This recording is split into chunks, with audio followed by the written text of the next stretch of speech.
power plant and septic lines back is an early priority. In the meantime, we're still on MREs and portable potties. With regard to wandering around outside the building, you're free to do that, but stay inside of the building. There are some big wild fauna here, transplanted from Earth, especially some of the big cats. In the daytime, you should be okay, but keep your eyes open. There's safety in numbers, so it's better to stay in groups than to go wandering off by yourself. If you do get in trouble with the local fauna, call the emergency number on your communicator and run like hell for the closest building. Dodge a bit left and right so snipers on the roof can get a clean shot at the animal. It's easier to stay in a big group than to try to outrun a big cat, though, so remember that. With all that said, let's start exiting the containers now and heading down into the building.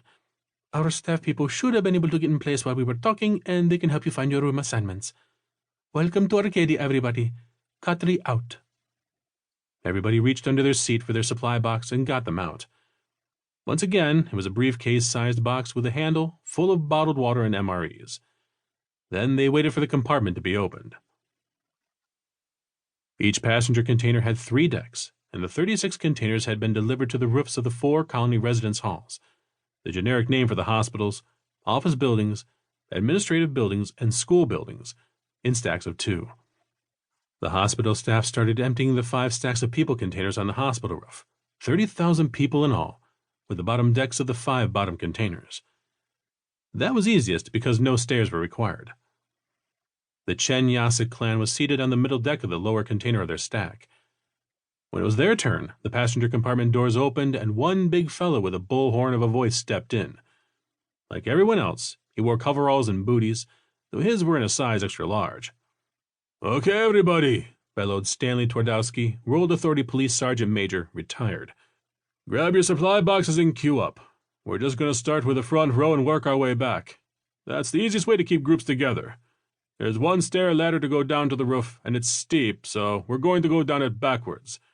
You all already have your room assignments, and you got all day to get there, so let's take it nice and slow and safe, all right?" Before they left Texas, Robert Jasic, Chen Li-Chiang, and Rachel Conroy, as the nominal heads of their groups, had gone to the planet administration table to one side of the planet square, the marked-out open space in which all the colonists for Arcadia were camping out in the grass. There, they had registered their individual groups as being combined into the Chen-Jasic group. Jasic's group was 27 people from the suburbs of Raleigh-Durham in the Carolina Administrative Region.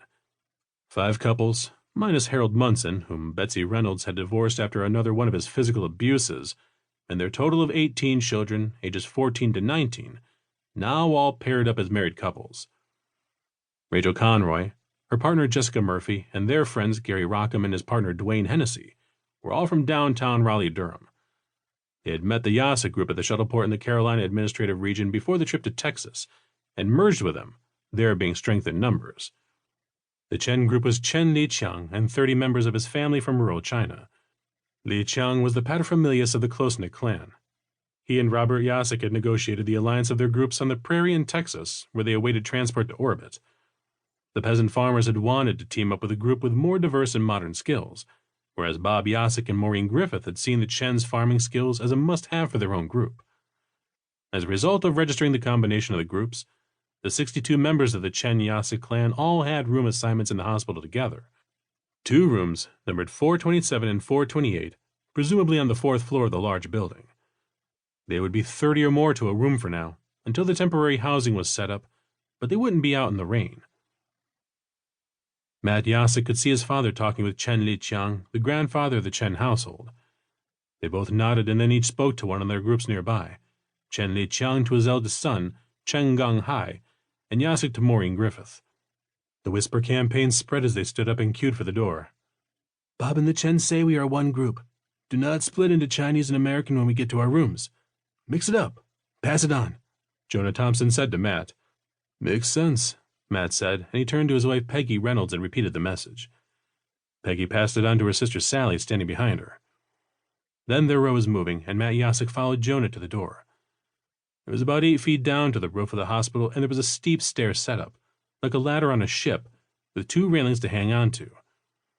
Matt turned around, winked at Peggy, and headed down the stairs.